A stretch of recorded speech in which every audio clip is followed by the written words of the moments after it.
Well, when it comes to parking on campus, everyone has their thoughts. We decided to bring in the guy who oversees all of it and have a conversation about parking on campus. All right, well, Brent, thank you for being here today. One thing that is interesting is the fact that you kind of came in here in the last 6 months, and you came here from a similar institution. It was another educational institution. So talk about the transition coming into Auraria from where you were at before. Well, I'll tell you, I really enjoy it. And actually, this is my second transition. I retired from the United States Marine Corps almost 4 years ago. Then I worked at the Aurora Public Schools District as the transportation director, and then moved over here. And I was excited about coming here because coming to a higher educational institution, actually three institutions. So that really excited me. It was, to me, it was moving up. Yeah, and talk about from where you were at before, what you were managing at Aurora Public Schools versus how has that helped you to move into this position you're at now? Well, it's similar. It's interesting that the enrollment at Aurora Public Schools is about the same as it is with the three institutions here.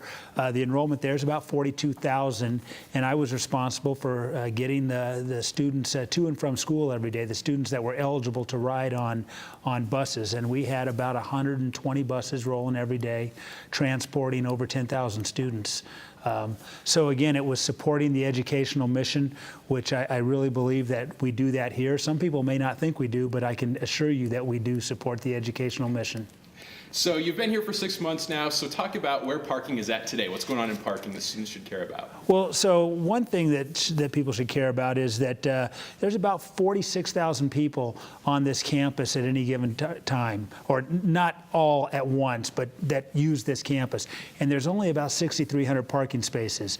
So there's not nearly as many parking spaces as there are people who use this campus. So it's important that we manage these resources, the parking space resources properly. So that's what we do. One thing that's pretty exciting, I think that people may enjoy knowing about, and it's not necessarily parking, but it's the transportation services that we provide, the shuttles. One thing that we're looking at right now, we've talked to a number of universities around the country, is getting an app for the smartphones, kind of like an Uber app where people can request their rides, get a real-time update just like you do on Uber.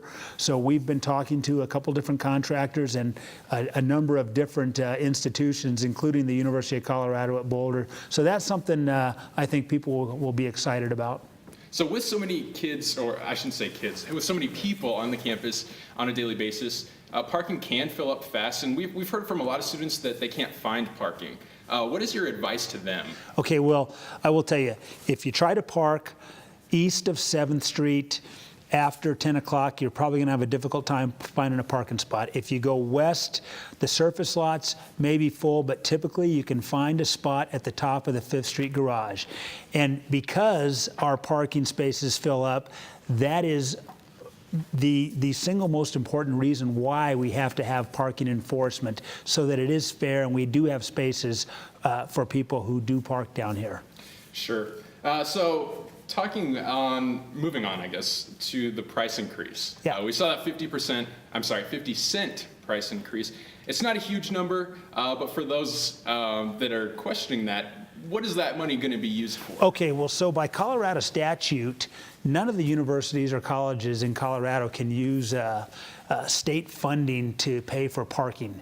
So this parking is a business venture on the campus, a business entity. So the parking fees pay for the parking facilities, the parking garages, the lots.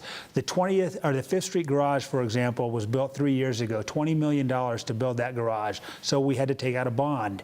So the daily fees are used to cover our bond. It's like a mortgage on a house.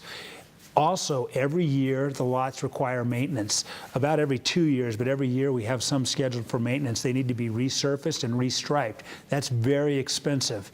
And of course, with inflation, that price goes up.